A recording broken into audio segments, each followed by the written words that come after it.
تعلم على العلماء حتى تعرف الإسلام صحيحا. إن الحمد لله نحمده ونستعينه ونستغفره ونعوذ بالله من شرور أنفسنا ومن سيئات أعمالنا. من يهده الله فلا مضل له ومن يضلل فلا هادي له، وأشهد أن لا إله إلا الله وحده لا شريك له، وأشهد أن محمدا عبده ورسوله صلى الله عليه وعلى آله وأصحابه ومن تبعهم بإحسان إلى يوم الدين.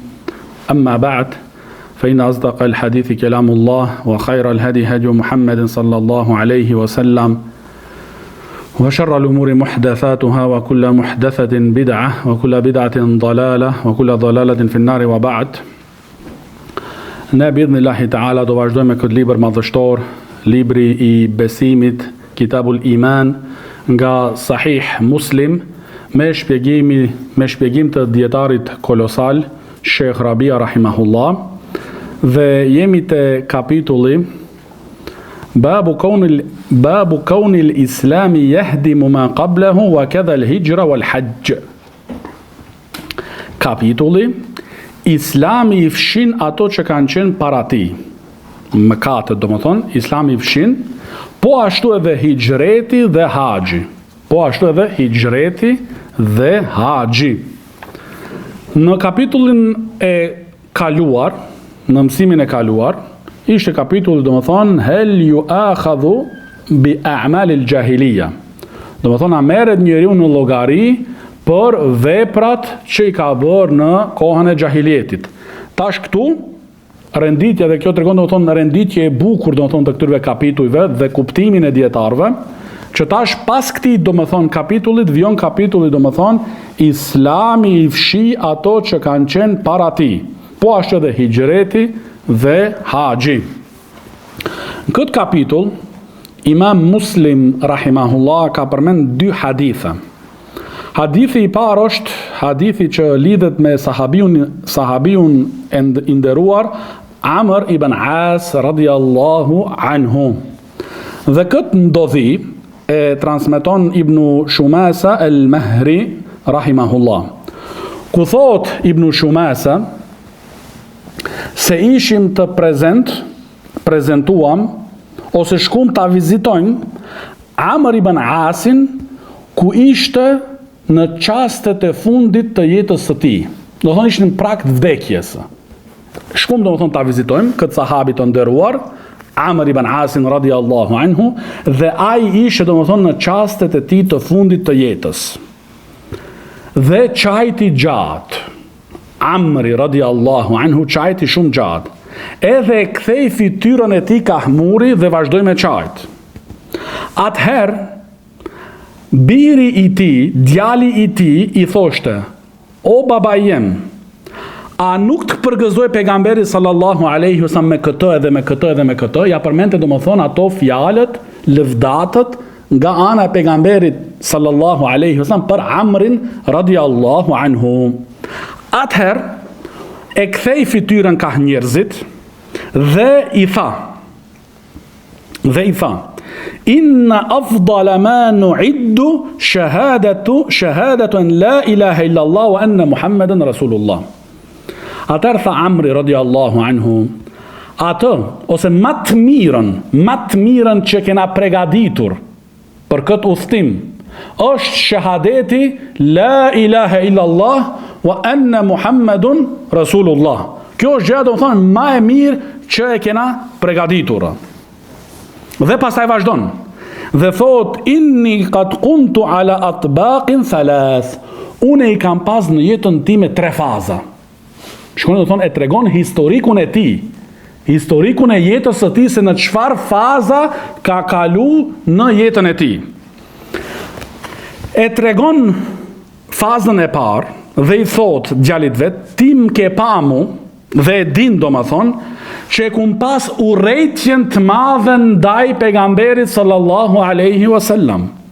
Domethënë, dhe nuk ka pas njeri që më së shumti ka dasht me vra dhe me likvidu pejgamberin sallallahu alaihi wasallam. Nëse më kishte mundsu, nëse më kishte dhënë shanca, ta bëj një gjë e tillë në atë fazë që kum qenë fillim fazën e parë, e kisha vrarë.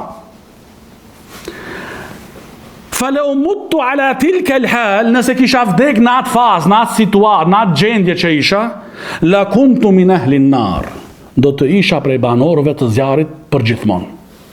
Nëse kisha vdek në atë fazë, duke e përgënjeshtru dhe duke e mohu pejgamberin sallallahu alaihi wasallam, atëherë kisha qenë, domethënë, prej banorëve të zjarrit.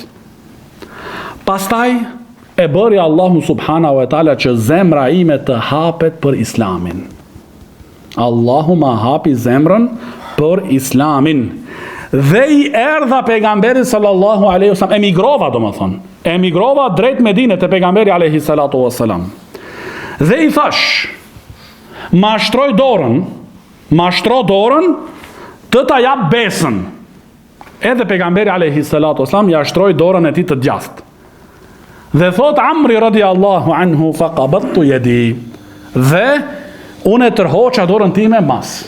Njeri thot pejgamberit alaihi salatu wasalam, shtroma dorën të t'jap besën për Islam, dhe pastaj e tërhek. Atëherë pejgamberi alaihi salatu wasalam i thot, ma leke ja Amr, çka ke ja Amr? Shikoni, kjo do më thonë sa e bukur është kjo histori. Kjo është, do më thonë, të jetojsh një vakët, një sahat me sahabët edhe me pejgamberin alaihi salatu wasalam. Ta imagjinojsh këtë takim me disa Amrit edhe pejgamberit alaihi salatu wasalam. Atëherë i thot Amri, qala qultu urid an ashtarit, unë e dua të të vendos një kusht. Do të thonë, para se me ta dhënë dorën dhe të ta jap besën, duhet të bën një kusht. Atëherë pejgamberi alaihi salatu wasalam i tha, tashtarit bimadha, çfarë kushti do të bësh? Kultu, thash, a yughfaru li, këtë e kishe breng, a yughfaru li, a do më falen mua mëkatet e kaluara? A do më falen ato që kam bërë në gjahilijet? Qala sallallahu alaihi wasallam, i thot pejgamberi alaihi salatu wasalam, ama alimta, a nuk e diti, enna l-islama yahdimu ma kana qablahu, Islami i fshin të gjitha ato që ishin më parë, wal hijratu tahdimu ma kana qablaha, dhe hijreti po ashtu i fshin të gjitha ato që kanë qenë para asaj, wa anna al-hajja yahdimu ma kana qablahu, dhe haxhi po ashtu i fshin edhe ato të gjitha që ishin para tij. Atëherë thot Amri radiallahu anhu, kur e dëgjoj këtë, domethënë, përgëzim dhe këtë myshde, thot Amri radiallahu anhu, pas ju bora musliman, hyna në fenë e Islamit, nuk kishte, kjo është tash e tregon këtu fazën e dytë e jetës. Kjo faza e parë kaloi deri këtu. Tash fillon faza e dytë e jetës së tij. Kur u bëna musliman, nuk kishte njeri më i dashur për mua në rrezullin toksor se sa pejgamberi alayhi salatu wassalam. Dhe as njeri më i madh në zemrën time nga pejgamberi alayhi salatu wassalam.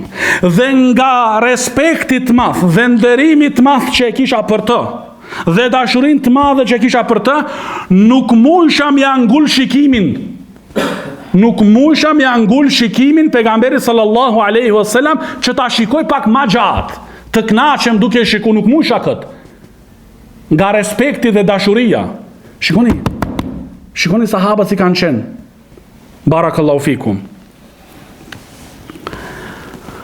Prandaj thot Amri radiallahu anhu, thot, edhe nëse dikush ma kërkon që unë t'ja përshkruaj atit pejgamberin alayhi salatu wassalam, nuk jam gjendje ta bëj një gjë e tillë.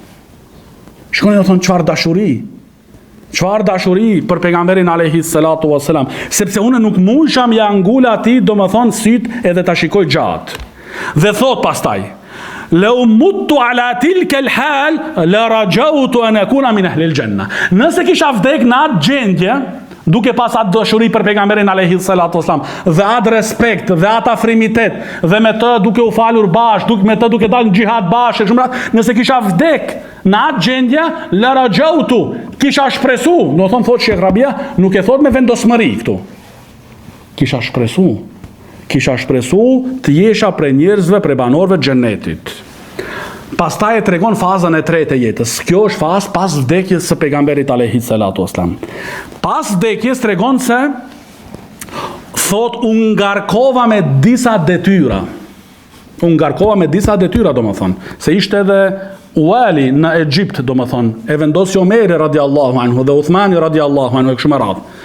U ngarkova me disa detyra dhe nuk e di hallin tem në ato çështje. Shiko, do më thonë, sahabi ka jetu me pejgamberin alayhi salatu wasalam dhe do shohim, do thonë, se çfarë pozita dhe vlera dhe virtyta ka ky sahabiu i nderuar. Megjithatë, thot, do më thonë, për ato çështje, do më thonë, nuk e di, do më thonë, në hallin tem, do më thonë, në to. Prandaj dhe thot, dhe shikoni, do më thonë, Shekh Rabia thot, në vazhdim tash në shpjegim këtu, këtë situatë, këtë përshkrim, këtë bisedë, është e tregu Amri radiallahu anhu në shtratin e vdekjes, çastet e fundit, që thot Shekh Rabia, në këto situata të tilla edhe gënjeshtarit i besohet. Se ai mos ka qysh me hup. A kuptoni? Edhe gënjeshtarit në situata të tilla i besohet. Pse? Ai maron me dunjan. Ai e di, domethënë, se kjo është mbaroi çështja. Pastaj thot Amri, dhe kjo tregon dashurinë për sunnetin, kujdesin për sunnetin, u thot, e lën amanet fëmijëve të vet. Kur të vdes, mos më shoqëroni me vajtim. Kur vdes, as vlen porosi këtu, domethënë. Kur të vdes, të mos më shoqëroni me vajtim. Se këtë e ka ndaluar pejgamberi alayhi salatu wassalam. Wala narun, e as mos të më shoqëroni me zjarr. Se kjo ka qenë, domethënë, me gjusve. Me gjusët, domethënë, kur i varosin njerëzit të tyre, i përcjellin, domethënë, me zjarr. Këtë një gjë e tillë mos e bëni me mua. Dhe kur të hidhni mbi mua dheun, ta hidhni, domethënë, dheun, dhe pas kësaj, masi ta mbuloni varrin tem, qëndroni rreth varrit tem për një periudhë sa që mundet të theret një deve dhe të shpërndahet mishi i saj. Këtu va tregon, domethënë, sa është ajo periudha e qëndrimit tek vari pas si të varoset njeriu i vdekur. Domethënë, aq sa që një deve të theret dhe të shpërndahet mishi i saj. Edhe këtë, thot Shekh Rabia rahimahullah, me gjasat madhe se këtë e ka marrë nga pejgamberi sallallahu alaihi wasallam. Qëndroni, do më thonë, aq gjatë, si që u tha, hatta esta'nesa bikum, do më thonë, derisa të gjejun qetësi me juve. Qëndroni, do më thonë, derisa të gjejun qetësi me juve, edhe ta shofune çka do u përgjigjem unë të dërguarve e Zotit tim. Do thonë ato, men rabbuk ma dinuk, men nebiuk e kështu me radhë. Kjo është hadithi i parë. Hadithi i dytë është Abdullah ibn Abbasit, e cili nga Abdullah ibn Abbasi Sa'id ibn Jubairi radiallahu anhu wa rahima e transmeton, që Abdullah ibn Abbasi radiallahu anhu ma ka thënë, enna nasen min ahli shirk qatelu fa aktharu, wa zanau fa aktharu, thumma atau Muhammeden sallallahu alaihi wa sallam, fa qalu inna alladhi taqulu wa tad'u la hasan. Abdullah ibn Abbasi radiallahu anhu ma, se ka pas njerëz prej mushrikve, nga idhujtarët, që kanë bërë vrasje, edhe kanë vrarë shumë, e kanë tepru, në derdhjen e gjakut, e kanë tepru, do më thonë, dhe po ashtu kanë bërë zina, dhe e kanë tepru, kanë bërë moralitet dhe e kanë tepru, në mënyrë të shfrenuar. Pastaj, i erdhën pejgamberit alayhi salatu wassalam, dhe i thanë, atë për të cilin jetu thret, është shumë e bukur dhe e mirë. Por, walau tukhbirna enna lima alimna kefara, po na trego pak, na informo, për këto që i kena vepruar në të kaluarën, vrasje, derdhja e gjakut, plaçkitje, zina e kështu me radhë, a ka për këto shlyrje, do më thonë, a shlyhen këto, a falen këto? Atëherë nezela, atëherë zbriti Allahu subhanahu wa ta'ala fjallën e tij, walladhina la yad'una ma Allahi ilahan akhar, wala yaqtuluna an-nafsa allati harrama Allahu illa bil haqq, wala yaznun, wa man yaf'al dhalika yalqa athama. Do më thonë, ata që nuk thrasin, nuk i luten, do më thonë, dikujt tjetër prej të adhuruarve përveç Allahu subhanahu wa ta'ala, dhe nuk vrasin do një njeri, nuk e vrasin do një nefs, do më thonë, që Allahu Ta'ala ka ndaluar derdhjen e gjakut së tij, për vetëm se me drejt, dhe as nuk bën një moralitet, e kush e bën një gjë e tillë, do më thonë, ata do të hasin dëshkim të rënd. Dhe po ashtu zbrit ajeti fjala Allahu Taala, ja ibadi alladhina asrafu ala anfusihim la taqnatu min rahmatillah. O ju domethënë që keni tepruar ndaj vetes suaj, mos e humbni shpresën nga mëshira e Allahut. Këto dy ajete ishin domethënë sinjal për ato se domethënë ato gabimet, ato mëkatet u falen atynve domethënë nëse hyn në Islam me sinqeritet. Nëse hyn në Islam domethënë me sinqeritet.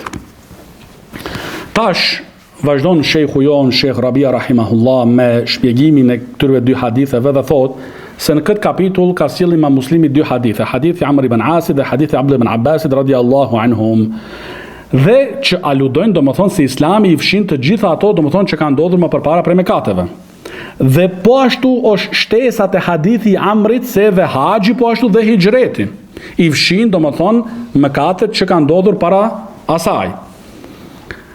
Dhe ky hadith, thot Sheikhu në vazhdim rahimahullah, është vërtetësi për islamin të sakt të Amr ibn Asit radhiyallahu anhu dhe tregon se ka pas shumë frikë nga Allahu subhanahu wa taala. Dhe kuptojmë prej këtij hadithi se Amri radhiyallahu anhu ka qenë prej besimtarëve të dalluar që kanë dashur pejgamberin sallallahu alaihi wasallam me dashuri domethënë të vërtetë dhe kanë nderuar dhe kanë respektuar. Dhe pastaj çka ka ndodhur mas vdekjes së pejgamberit alayhi salatu wassalam, prej çështjeve domethënë të fitnës e kështu me radh, aty ka treguar Amri radhiyallahu anhu se nuk e ka pas asnjë qëllimin me bë sherr, por ka qenë mujtahid, sikurse edhe prej sahabëve të tjerë domethënë kanë bërë ijtihad e kështu me radh. Por Amri radhiyallahu anhu ka virtyte të shumta dhe të mëdha. Dhe prej virtyteve që i ka pejgamberi alayhi salatu wassalam e ka emërtuar, e ka caktuar komandant për një ekspeditë ushtarake ku në mesin e asaj ekspedite ushtarake ka qenë Abu Bekri dhe Omeri. Do thonë Abu Bekri dhe Omeri radhiyallahu anhuma ka qenë në atë ekspeditë ushtarake, por prijesi, komandanti i ushtrisë ka qenë Amr ibn As radhiyallahu anhu. Dhe kjo tregon do thonë se thot Sheikh Rabia rahimahullah që pejgamberi alayhi salatu wasallam me caktu me qenë udhëheqës dhe prijes dhe komandant në atë ushtri, edhe kanë qenë në mesin e tyre Abu Bekri dhe Omeri radhiyallahu anhum, kjo tregon për saksinë e islamit së tij dhe se ka qenë me vërtet besimtar dhe musliman, se përndryshe nëse kishte pas diçka vetëm prej nifakut, prej hipokrizës, pejgamberi alayhi salatu wasallam asnjëherë nuk do i kishte caktuar. Prandaj thotë Sheikhu, Allahu i shkatroft ata që gjuajnë Amrin radhiyallahu anhu për hipokrizë ose tradhti ose gënjeshtër. Edhe për atyre domethënë që kanë fol keq për Amr ibn Asin radhiyallahu anhu është Said Kutubi. Është Said Kutubi. A do e shohim tash domethënë, kjo duhet me na mjaftu neve. Pejgamberi alayhi salatu wasallam e cakton Amrin radhiyallahu anhu prijes komandant të një ushtri ku në mesin e atyre ushtarëve është Abu Bekri radhiyallahu anhu dhe Omeri radhiyallahu anhu. Por kjo, siç e duket domethënë Said Kutubit, nuk kjo është mjaftu. Dhe plus thot Sheikh Rabia rahimahullah se Amri radhiyallahu anhu ka marrë pjesë në hapjen e Shamit, në hapjen e Egjiptit dhe ka qenë prej njerëzve më të drejtë në qeverisjen e tij gjatë kohës së Omerit radhiyallahu anhu dhe kohës së Uthmanit radhiyallahu anhu dhe kohës së Muawiyas radhiyallahu anhu. Këtu përmend Sheikh Rabia rahimahullah një transmetim, një ether që shoqërohet me një hadith. Nga nënën ton Aisha radhiyallahu anha i ka ardhur një njeri Abdurrahman ibn Shimaz dhe Aisha radhiyallahu anha i ka thonë mas perdes, normal, ka thonë mimmen anta, nga vjen ti, nga je ti. Ai ka thonë faqultu rajulun min ahli al-Misr, unë jam një burr, njeri prej Egjiptit. Do të thonë i ka fol arabisht, nuk i ka fol anglisht, as francisht, as shpanisht. Dë dish arabisht, jo anglisht. Kur ka qenë kusht për dietarin me dit anglisht. Kjo është tallje me dijen dhe me dietarët. Dhe kjo tregon se ai njeri nuk e ka kuptuar dijen dhe kuptimin e dijes. Mimmen ent, nga i e ti, i ka thënë arabisht, nuk i ka thënë si kanë folë në Egjipt atje më përpara. Por Amri radhiyallahu anhu ku ka shku në Misër, u ka mësu arabishtën, që të mësojnë arabisht, jo gjuhën e vendit që kanë pas. Atëherë Aisha radhiyallahu anha, kur e kuptoi se kjo është nga Egjipti, I ka thonë, kejfe kana sahibukum, si është shoku juaj në udhëheqjen e tij. Do thonë ka pyet për Amrin radiallahu anhu. Ka pyet do më thonë për Amrin, si është gjendja e tij, si e drejton ai vendin atje në Egjipt, si qeverisë ai muslimanët. Atëherë ky njeri thotë, ne nuk kemi asnjë kritik për të. Ma naqamna minhu shay. Nuk kemi asnjë kritik. Ndodh që dikujt prej neve t'i vdes deveja, Amria zavenson. Ndodh dikujt prej neve që t'i vdes shërbetori, Amria zavenson. Ndodh dikujt që ka nevojë për shpenzime, Amria jep. Atëherë, kur e dëgjoi Aisha radiallahu anha këto fjalë që bazohen në realitetin e këtij burrit madh, atëherë tha, nuk më ndalon, tha Aisha radiallahu anha, çka ka ndodhur mes vllajt tem Muhammed ibn Abi Bakr dhe Amrit, ka ndodhur diçka ka pasë, po nuk më pengon kjo. Shikoni drejtsinë e sahabëve ridwanullahi alejhim. Kjo nuk më pengon ta them të vërtetën dhe ta përgëzoj atë burr të madh. Ka thënë, kam dëgjuar pejgamberin alayhi salatu wasalam në shtëpinë time duke thënë: Allahumma man waliya min amri ummati shay'an fashaqqa alayhim fashquq alayh, wa man waliya min amri ummati shay'an farafaqa bihim farfuq bihi. Ka bo pejgamberi alayhi salatu wasalam dua, ka thënë: O Allah, kush merr në drejtim diçka prej ummetit tem, do thonë udhëheqje, dhe u avështirson ummetin tem, u avështirson muslimanëve ai gjatë udhëheqjes së tij, gjatë qeverisjes së tij, u avështirson muslimanëve, vështirsoja atit, ka thënë pejgamberi alayhi salatu wasallam, vështirsoja atit. Por kush merr, kush ngarkohet me ndonjë detyrë ndaj ummetit tem dhe është i bud me ta, është i bud sikur se ky burri këtu nalt, ti sillu, o Allah, ti sillu me butësi ndaj tij. Do më thonë Aisha radiallahu anha, kër e kuptoj do më thonë se si sillet Amr radiallahu anhu me muslimanët, e tregoj këtë hadith madhështor, që tje do më thonë përgëzim, që tje do më thonë përgëzim do më thonë për Amr ibn Asin radiallahu anhu, sepse thot Sheikh Rabia rahimahullah, e kuptoj Aisha radiallahu anha se ky njeri është i budh dhe i mëshirshëm ndaj njerëzve që ai udhëheq. Është i budh dhe i mëshirshëm. Edhe kështu janë selefit. Selefit janë të budh dhe të mëshirshëm ndaj njerëzve të sunnetit. Sikur se edhe sahabët ridwanullahi alejhim, të budh dhe të mëshirshëm. Thotë Sheikh Rabia rahimahullah, këtu Amri radiallahu anhu e tregon historikun e tij, se kum pas në jetën time 3 faza. Do thonë, nuk ka thënë se unë çdo herë isha i mirë, unë çdo herë isha i pari, unë çdo herë isha, jo, e tregon historikun e tij, domethënë që ka pas 3 faza. Edhe kjo faza e tretë, aq shumë e frikson, saqë domethënë ka qaj shumë gjatë, se nuk e din domethënë, edhe kjo tregon modestin. Modestin domethënë edhe thotë Sheikh Rabia se në këtë situatë tepër të vështirë kur njeriu flet, është situatë, do më thonë, ju saddaqu fihi l-kadhib, atë që e thash më parë. Ju saddaqu fihi l-kadhib, do më thonë, i besohet në të edhe gënjeshtarit. Sa e mos ka që ka me hup, ajo është të maru me dunjan. Nuk shpreson diçka për dunjas. Atëherë, e jo mos flasim për një sahabi, që nuk gënjen, dhe ajo është larë gënjeshtrës. Radiallahu anhu. Do më thonë, 3 situata, 3 faza në jetën e tij. Fazën e parë kur ka qenë mushrik, kur ka qenë kafir, dhe ka pasur urrëtie për Islamin dhe për pejgamberin alayhi salatu wasallam, dhe nëse i është mundsu, siç që tregon vetë, do më thonë, me vra pejgamberin alayhi salatu wasallam, e kisha bërë, thotë. Fazën e dytë, do më thonë, kur ka hyrë në Islam dhe ka bëu hijret. Edhe këtu thotë Sheikh Rabia rahimahullah, paramendo, do më thonë, një Amr me fjalë tjera, do më thonë, kuptimi i fjalëve, që ti jo vetëm që tash do hysh në Islam, po ke bëu edhe hijret. Të dyja ti ke, do më thonë. Veç Islami, fakti i Islamit i fshin ato të kaluarat. E si është puna, do më thonë, që ti tash edhe ke emigru të kuna, që edhe hijreti është prej shkaqeve që të fshihen ato të kaluarat. Faza e dytë, do më thonë, është faza që ka shpresu, do më thonë, thotë, nëse kisha vdek në atë fazë, kisha shpresu me qenë prej banorëve të xhenetit. Pastaj, faza e tretë, do më thonë, që pas vdekjes së pejgamberit alayhi salatu wasallam është ngarku, do më thonë, me disa detyra dhe disa punë, do më thonë, edhe thotë, këtu e tregon, do më thonë, pafajësinë e tij dhe pastërtinë, thotë Sheikh Rabia, e qëllimit të tij.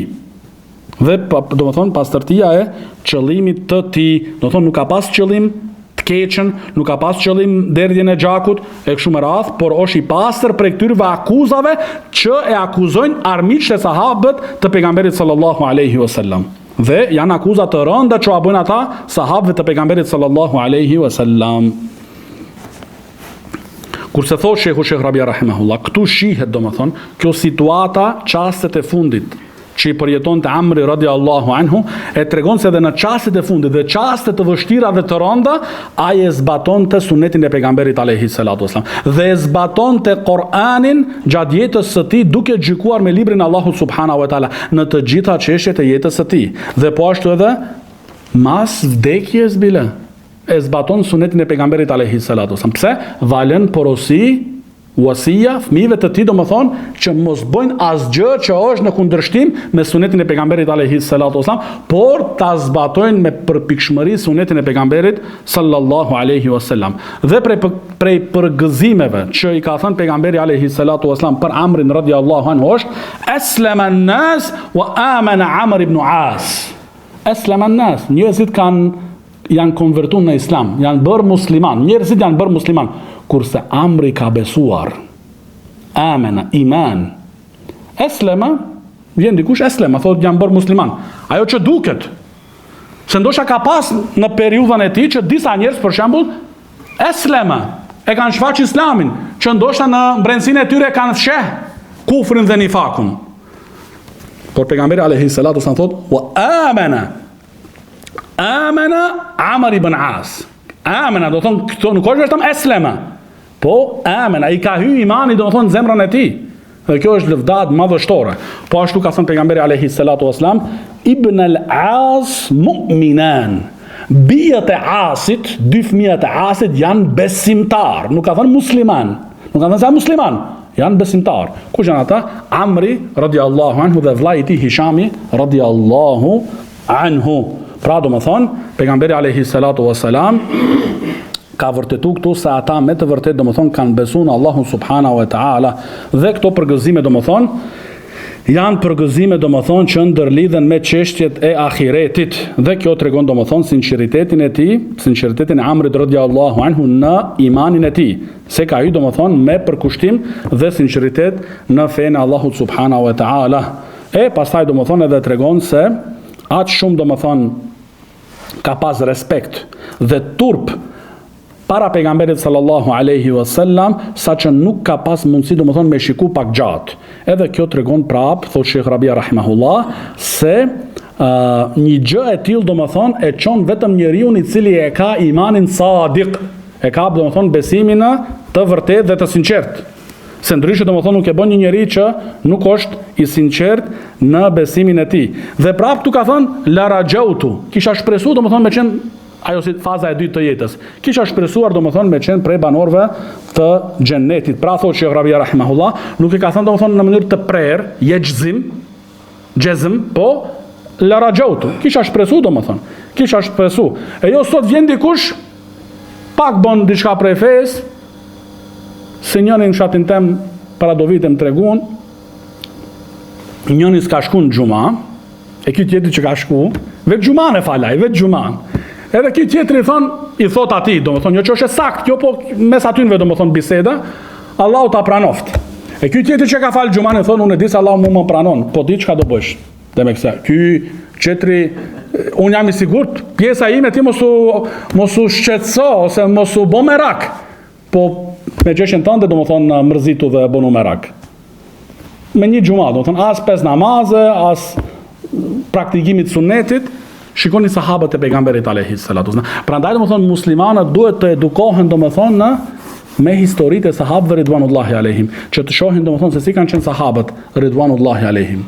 Pas gjithë atij xhihadit me pejgamberin alayhi salatu wasallam, pas gjithë ato sakrifica me pejgamberin alayhi salatu wasallam, dhe prap do më thonë friksohet. Nga frika e madhe do më thonë në aq qanë, sa që do më thonë kthehet nga me fytyrën e tij do më thonë drejt murit. Edhe i ka thënë këto do më thonë, i ka thënë këto porosi, që këto porosi, thot Shekh Rabia rahimahullah, tregojnë dhe aludojnë për respektimin e tij ndaj sunetit të pejgamberit sallallahu alaihi wasallam dhe zbatimi i sunetit të pejgamberit sallallahu alaihi wasallam, sepse pejgamberi alaihi salatu wasallam e ka ndaluar domethënë vajtimin për të vdekurin dhe po ashtu wala narun e as me zjarr me përcjell, sepse kjo është domethënë metoda dhe mjeti që përdorin domethënë me gjusët. Edhe të çështja domethënë ku ka thënë domethënë Amri radiallahu anhu, derisa të qëndroni domethënë te varri jem për aq kohë sa që një devet të theret dhe të shpërndahet mishi i saj, derisa të gjej qetësi me ju. E kjo domethënë është çështje domethënë që duhet me pas kujdes. A dëgjojnë të vdekurit? Se kjo është meseleja tash domethënë. Që Shekh Rabia rahimahullah thotë, çështja është shumë e rrezikshme dhe e hap derën domethënë e njerëzve e adhuruesve të varrezave, u hap derën atynve dhe ata domethënë shkojnë te varrezat, pastaj kërkojnë ndihmë e kështu me radhë. Këtu barakallahu fikum, vetëm thotë Shekh Rabia rahimahullah, ndalemi aty ku janë ndalur tekstet dhe nuk e te kalojmë. Është thënë sunnet, është transmetu në mënyrë autentike se i vdekuri dëgjon ato zhurmën e sandaleve, domethënë kur largohen njerëzit prej varrit të tij. Këtë e themi dhe e pohojmë. Edhe këtë çështjen e Amrit që është përmend këtu, edhe thotë shehu naqif indaha. Ku është domethënë transmetuar sakt në sunetin e pejgamberit sallallahu alaihi wasallam dhe nuk e te i kalojmë këtë çështje. Se mundet të keq përdoret për njerëzve të dalaletit dhe njerëzve që adhurojnë varrezat edhe që të vazhdojnë domethënë në këtë drejtim dhe në devimin e tyre, kurse Allahu Taala ka thënë inneke la tusmi'ul mauta, vërtet ti nuk i bën të vdekurit të dëgjojnë. Allahu ka thënë këtë. Vërtet ti nuk i bën të vdekurit të dëgjojnë. Dhe po ashtu Allahu Taala ka thënë wa ma anta bimusmi'in man fil qubur, dhe ti nuk mund t'i bësh të dëgjojnë ata që janë në varr. Janë argumente domethënë që ata nuk dëgjojnë, vetëm ato përjashtimet që janë të cekura në sunetin e pejgamberit sallallahu alaihi wasallam. Pra thot Shekh Rabia rahimahullah, ky hadithi Amrit radiallahu anhu e tregon vlerën e tij dhe e tregon vërtetësinë e tij të pranimit të islamit dhe imanit të tij, dhe se ka qenë domethënë ka pas qëllime të mira, edhe këto fakte u aprejnë domethënë rrugën armiqve të islamit dhe armiqve të sahabëve të pejgamberit sallallahu alaihi wasallam, që ata duan domethënë t'i sulmojnë dhe t'i akuzojnë shokët e pejgamberit sallallahu alaihi wasallam, por ata janë armiq të sahabëve, kurse ne, thot Shekh Rabia rahimahullah, i besojmë këto hadithe walillahil hamd, edhe në bazë këtyre haditheve e shfaqim el wala wal bara, dashurinë dhe urrejtjen. Pastaj hadithi i dytë që e ka përmend këtu Imam Muslimi rahimahullah, i cili ishte hadithi i Abdullah ibn Abbasit radiallahu anhuma, ku është çështja domethënë atyre njerëzve të shirkut që kanë vrarë shumë njerëz dhe i kanë kalu kufit, po ashtu edhe në çështjen e zinas e kështu me radhë, dhe erdhën pejgamberit alayhi salatu wassalam, edhe pyetën dhe i thanë domethënë këtë thirrjen tënde është shumë e mirë dhe bukur, na pëlqen, ama për këto që i kanë vepruar të kaluara, na ka shlirje dhe falje dhe a fshihen këto? Domethënë, thot Shekh Rabia, kjo pyetje a ka kefara, do thot domethënë thot Shekh Rabia, po të ketë eslemna, po të ketë u bë musliman. Po na the domethënë që ka pendim dhe fshihen ato të kaluarat, atëherë domethënë ne bëhemi musliman. Dhe Allahu Taala ka shpall domethënë këtë ajetin e parë që e përmend këtu Abdullah ibn Abbas radiallahu anhuma, والذين لا يدعون مع الله إلها آخر ولا يقتلون النفس التي حرم الله إلا بالحق ولا يزنون ومن يفعل ذلك يلقى أثاما. Edhe vazhdon إلا من تاب وآمن وعمل عملا صالحا فأولئك يبدل الله سيئاتهم حسنات وكان الله غفورا رحيما. Ajeti që u lezu para, domethënë që ata që nuk adhurojnë të adhuruar tjetër përveç Allahut subhanahu wa taala dhe nuk vrasin, nuk e derdhin gjakun atyre që është ndaluar derdhja e gjakut për vetëm se me të drejtë, dhe kjo është çështja e pushtetarëve. Wala yeznun, as nuk bën zina, e nëse bën dikush një gjë e tillë, atëherë domethënë ai ngarkon veten me mëkate dhe me dënim.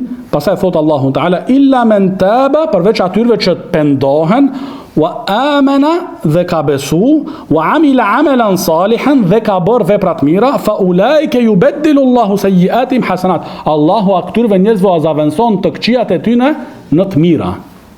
Në të mira. Wa kana Allahu ghafuran rahima, dhe Allahu është falës dhe mëshirues. Edhe ajeti tjetër domethënë, po ashtu fjala e Allahut subhanahu wa taala la taqnutu min rahmatillah inna Allaha yaghfiru adh-dhunuba jami'an innahu huwal ghafurur rahim. Do të mos e humbni shpresën në mëshirën e Allahut subhanahu wa taala, me të vërtet Allahu i fal të gjitha mëkatet. Allahu i fal të gjitha mëkatet kur njeriu pendohet sinqerisht. Me të vërtet Allahu është el-Ghafur er-Rahim. Dhe kjo këtu thot Sheikhu Sheikh Rabia rahimahullah, se kjo tregon domethënë e tregon pozitën dhe vlerën e pendimit tek Allahu subhanahu wa taala. Pozitën dhe vlerën domethënë e pendimit tek Allahu subhanahu wa taala, por thot Sheikhu Sheikh Rabia rahimahullah, pendimi ka disa kushte. Kushti i parë është domethënë që njeriu të largohet nga mëkati që ka bërë, kushti i dytë me ndjek keqardhje për atë që ka bërë, kushti i tretë me qenë i vendosur që mos kthehet në atë mëkat, dhe kushti i katër është që ndërlidhet me të drejtat mes njerëzore, që nëse ja ka bërë dikujt ndonjë të keqe në nderin e tij ose në pasurinë e tij, atëherë domethënë duhet këtë çështje me e pastru.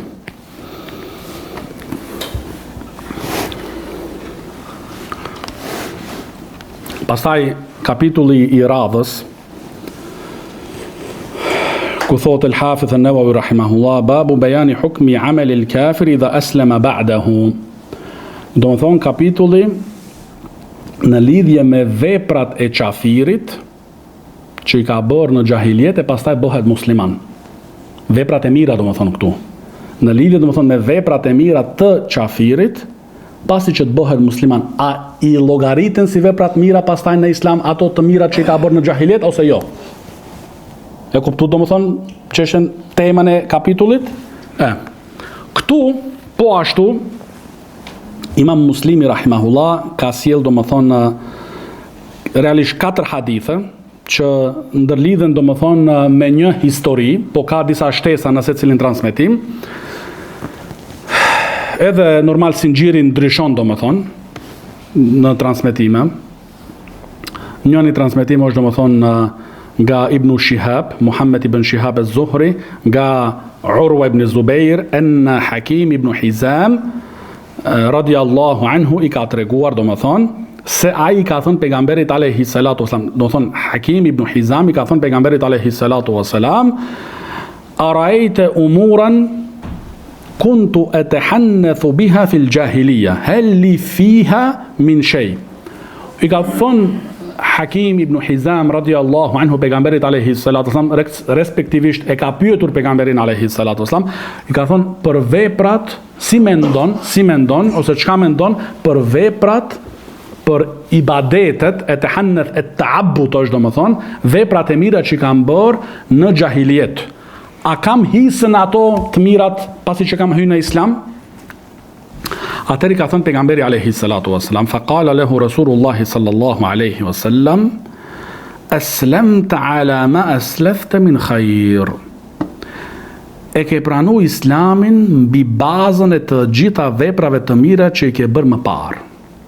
E ke pranuar islamin mbi bazën e të gjitha veprave të mira që i ke bërë më parë. Në transmetimin tjetër përmend një shtesë që tregon çfarë vepra të mira kanë qenë ato. Si për shembull sadaka, lëmosha, po ashtu lirimi i skleverëve në liri, me i liru domethënë skleverit në liri, dhe po ashtu edhe mirëmbajtja të lidhjeve farefisnore. Këto kanë qenë domethënë vepra të që i ka bërë Hakim ibn Hizam radiallahu anhu në kohën e gjahiljetit. Tash po pyet, a do keq përblim për këto vepra që ka bërë? Lidhja me mbajtje lidhje farefisnore, lirimi në liri të skleverve, sadakaja kështu me radhë. Atër prapi ka thënë pejgamberi alayhi salatu wasalam, aslamta ala ma aslafta min khair. Do thonë ke pranuar islamin në të gjitha veprave të mira që i ke bërë më parë. Këtu në një transmetim tjetër që e transmeton po ashtu Urwa, por Hishami nga Urwa e transmeton, nga babai i tij domethënë, Hisham ibn Urwa nga babai i tij, se Hakim ibn Hizam në kohën e gjahilijetit ka liru 100 robër, 100 sklever. Kur ka qenë domethënë mushrik, në kohën e kur ka qenë i dhujtar, ka liru 100 sklever. I ka liru domethënë liri 100 sklever, i ka bletë dhe i ka liru. Dhe po ashtu 100 deve i ka ngarku me plot sende çka kanë njerëzit nevojë dhe i ka dhënë lëmosh. Tash po pyet, a do ketë për këto vepra madhështore, a do ketë domethënë shpërblim?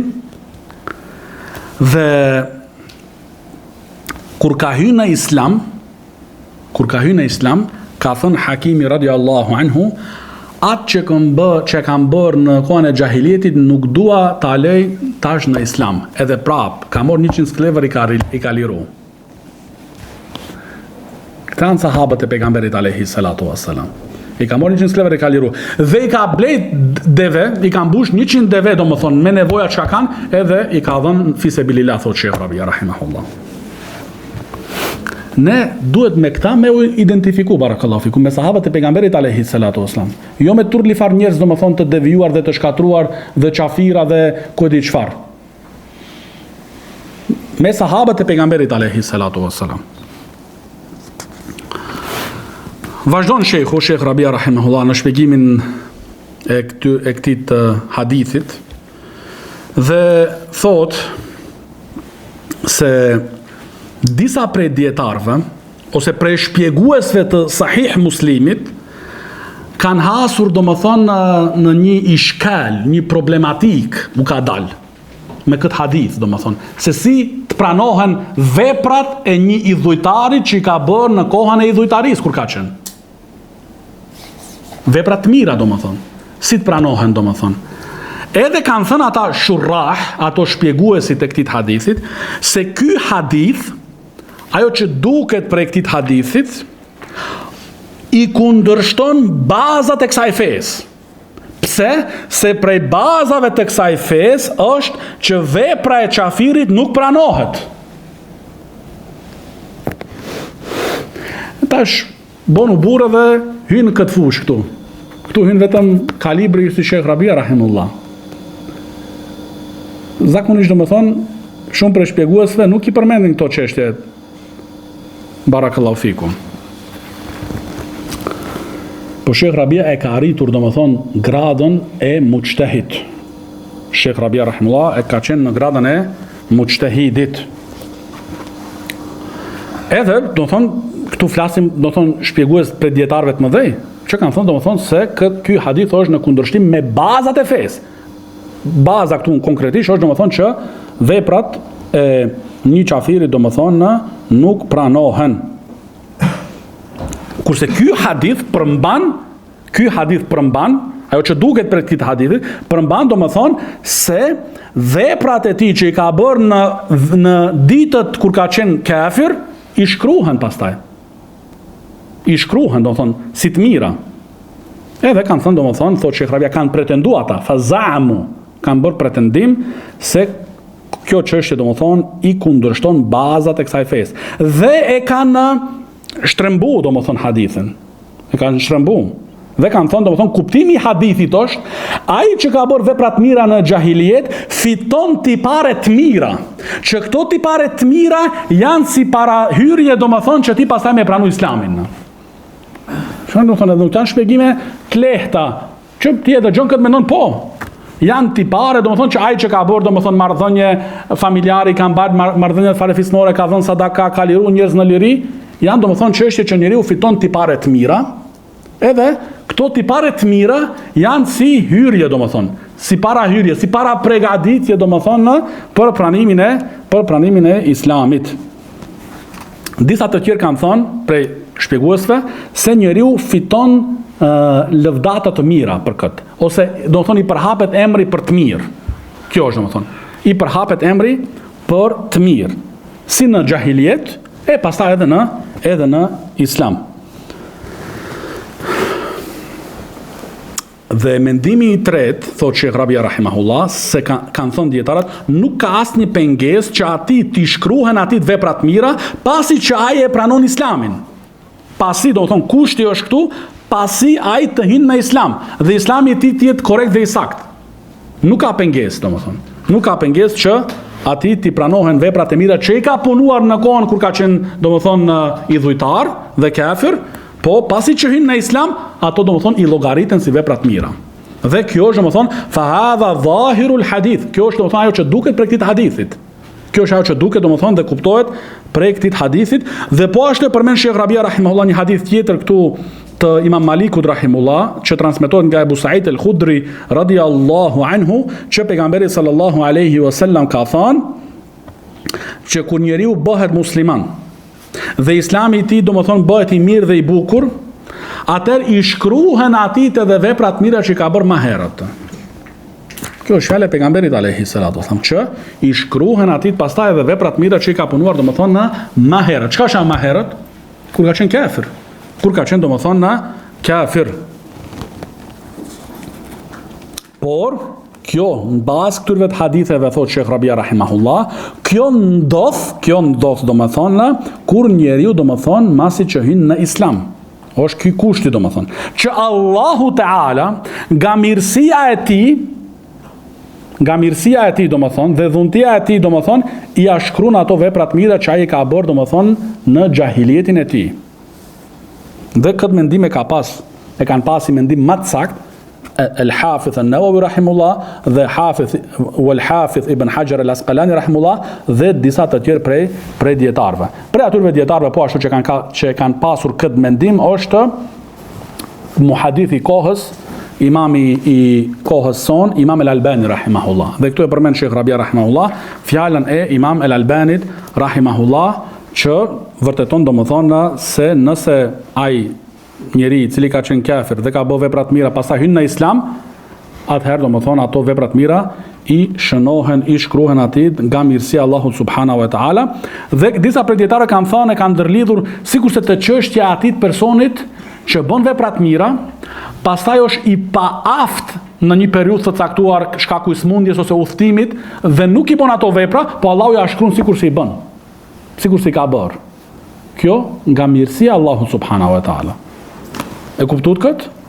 Se ka domethënë vepra, për shembull namaz nafile, ose nëse njeriu agjeron për shembull ditën e hënë, ditën e ejte, pastaj ndodh udhtim në atë ditë me udhtu, atëherë ama ai njeti i tij është me agjenu, po shkaku i udhtimit, shkaku i lodhjes, atëherë i shënohen atij domethënë se në namaz natë për shembull, njeriu zakonisht fal namaz natë. Dhe ndodh pastaj mas një vjet, mas 2 vjet ose mas disa muaj shkaku i smundjes ose do një angazhim, atë natë nuk e fal në atë namaz natë, po zakonisht e bën, Allahu Taala nga mirësia e tij i shënon domethënë sikurse e ka fal namazin e natës.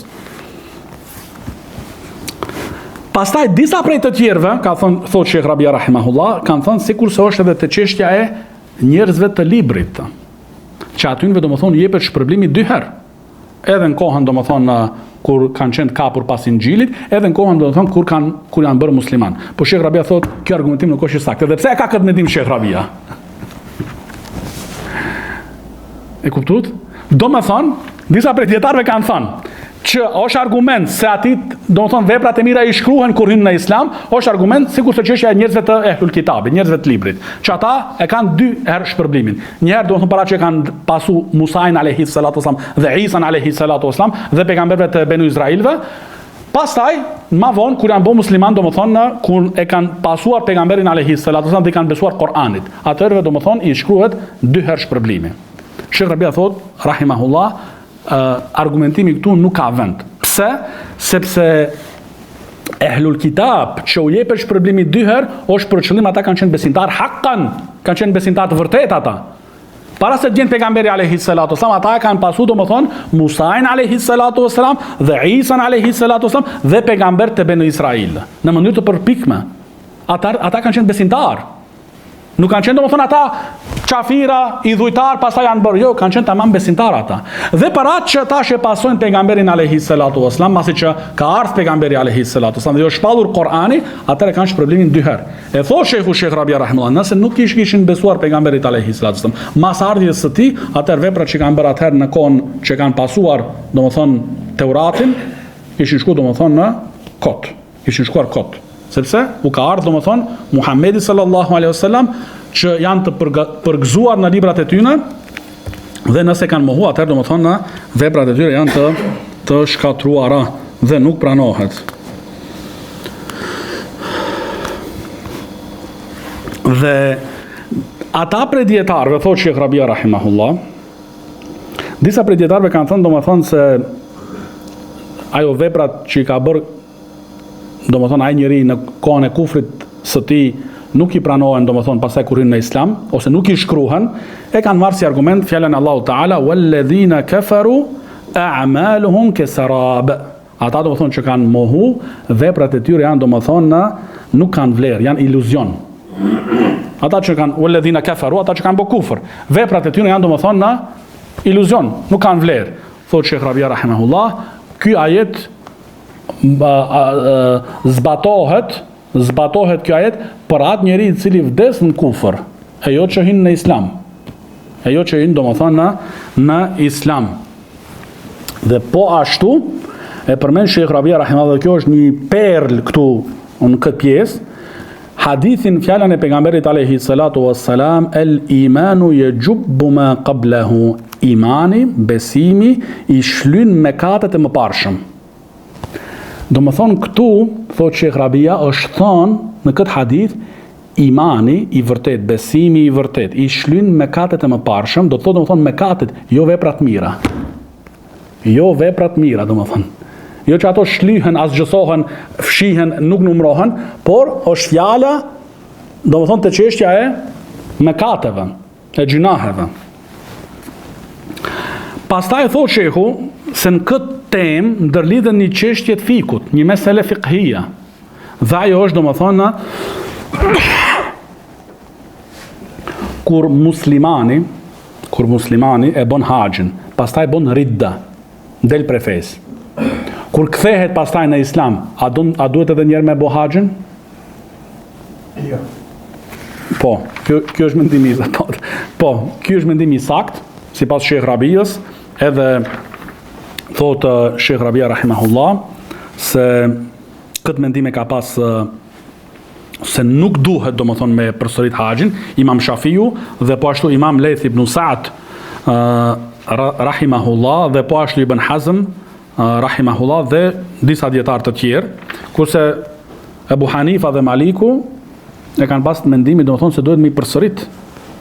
Por thotë Sheikh Rabia rahimahullah, mendimi i saktë është këtu domethënë që nuk duhet të përsëritet dhe e përmend këtu shehu si argument, Sheikh Rabia rahimahullah si argument çështjen se disa domethënë prej sahabëve që kanë bërë ridda dhe pastaj janë kthyer në Islam, ulemat e Islamit i kanë llogaritur prej sahabëve. Nuk kanë thënë se ajo suhba i është anuluar atyve, sepse pas vdekjes së pejgamberit alayhi salatu wasallam kanë bërë ridda, renegat domethënë, kanë dalë prej fesë, edhe nuk i është anuluar domethënë kur janë kthyer në Islam.